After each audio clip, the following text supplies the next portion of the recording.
Hello everyone. तो मैंने IBPS PO के 2 मॉक अटेम्प्ट किए थे, एक स्टार्टर और एक नॉर्मल। तो नॉर्मल वाला मैंने परसों अटेम्प्ट किया था और स्टार्टर वाला मैंने आज किया है। तो मैंने सोचा दोनों मैं आपके साथ स्कोर शेयर कर दूं और दोनों ही स्कोर में बहुत ज़्यादा ही डिफरेंस है। हमें पता है स्टार्टर वाला ईजी होता है, बट ऐसा स्कोर आएगा मैंने भी एक्सपेक्ट नहीं किया था। तो अभी आप पहले मेरा स्कोर देखिए। तो मैंने ये जो सेकेंड नंबर किया, इसके पहले वाला स्कोर मैंने शेयर किया हुआ था ऑलरेडी। तो इसमें मेरा स्कोर 86.47 आया। इसमें एक क्वेश्चन मेरा रॉन्ग हुआ है। और अगर इंडिविजुअल स्कोर की मैं बात करूँ तो आप देख सकते हैं इंग्लिश में मेरा एक ही रॉन्ग हुआ है। मैंने 28 करे थे तो 27 करेक्ट है, एंड क्वांट में 23 एंड रीजनिंग में 35। तो दोनों ही करेक्ट हैं पूरे जितने। क्वांट में और हो सकते थे बट मैं एक DI में स्टक हो गई थी, कैसलेट वाली थी। बट मैं ये नहीं बोलती कि मैं 35 आउट ऑफ 35 कर सकती थी, बिल्कुल नहीं, मेरी क्वांट इतनी अच्छी नहीं है। बट मैं 27-28 तक इसमें अटैम्प्ट कर सकती थी। क्वेश्चंस की अगर मैं बात करूँ तो लोगों के 90+ भी आ सकते हैं अगर आप तीनों सेक्शन में बहुत अच्छा करेंगे। तो आप ये देख सकते हैं इसमें मेरा जो परसेंटाइल था 97 था।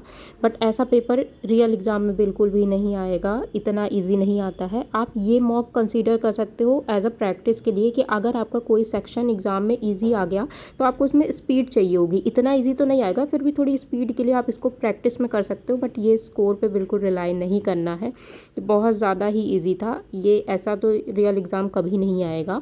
बट हाँ, आप प्रैक्टिस के लिए इसको दे सकते हो कि आपकी थोड़ी स्पीड मेंटेन रहे, कि अगर जैसे मैंने बोला कोई सेक्शन अगर ईजी आ जाता है, अब रियल जो लेवल होगा वो उसके नॉर्मल वाले जो मॉक है ना, वैसा ही लेवल एग्ज़ाम में आएगा। मॉडरेट साइड में पेपर आता है। इस बार वैकेंसीज अच्छी हैं तो आप एक्सपेक्ट कर सकते हो कि कट ऑफ में एक आध नंबर का फ़र्क आएगा। बहुत ज़्यादा नहीं आएगा कि आप सोचो कि 30 या 40 में चला जाएगा। 49-50 के अराउंड ही कट ऑफ रहता है हमेशा।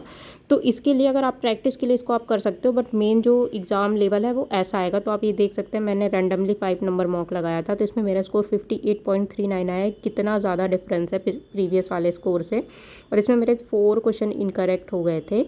और अगर मैं सब्जेक्ट वाइज बात करूँ कि मेरे कितने कितने अटैम्प्ट थे, तो इंग्लिश में मैंने 25 किए थे, एक इनकरेक्ट हुआ था। क्वांट में मैंने 17 किए थे, एक इनकरेक्ट हुआ था। और रीजनिंग में मैं एक पजल में इसमें स्टक हो गई थी। मैं उसमें डिफरेंस आई थिंक 3 या 4 ऐसा कुछ डिफरेंस था, मैं वहाँ पे गलती कर रही थी, तो वो पूरी मेरी पजल ख़राब हो गई। वरना 60+ स्कोर तो इसमें इजीली आ जाता। और 2 इसमें रॉन्ग भी हो गए। और इसमें जो परसेंटाइल है 87 है इस स्कोर के बाद भी। अगर मैं रीजनिंग में स्टक नहीं होती एक पजल में तो 60+ स्कोर इसमें भी आ जाता, परसेंटाइल 90 के राउंड हो जाती। बट वही है कि एग्ज़ाम का लेवल की अगर मैं बात करूँ तो ऐसा ही पेपर आप एक्सपेक्ट करोगे, तीनों ही सेक्शन। इतना इजी तो नहीं आएगा कि आप 80, हाँ टॉपर की बात अलग है, कोई ऐसा टॉपर हो जो 80-90+ ले आएगा, वो अलग है। बट अगर मैं एवरेज की बात करूँ कि एक एवरेज बच्चा कितना स्कोर कर सकता है एग्ज़ाम में, कैसा लेवल आएगा, तो वैसा आएगा। ऐसा तो बिल्कुल नहीं आएगा। इस पे बिल्कुल भी आप खुश मत होना अगर आपका भी ऐसा स्कोर आ रहा है तो। हाँ, प्रैक्टिस के लिए ठीक है जैसा मैंने बताया, बट इस पे रिलाई बिल्कुल भी नहीं करना है। तो इसको एज अ मैं स्पीड के लिए दूंगी, जो जो भी मैं ये वाले मॉक अटैम्प्ट करूँगी स्टार्टर वाले, की थोड़ी सी स्पीड बनी रहे कि अगर कोई सेक्शन थोड़ा डुएबल साइड पे आ गया तो उसको भी मैं अटैम्प्ट कर पाऊँ। तो यही मेरा स्कोर था। अगर आपने भी कोई मॉक लगाया हो तो अपना स्कोर शेयर करना कि आपका स्कोर कैसे आ रहा है। और इसमें आपको सेक्शनल कट ऑफ का बहुत ज़्यादा ध्यान रखना पड़ेगा, इंग्लिश, क्वांट, रीजनिंग तीनों में।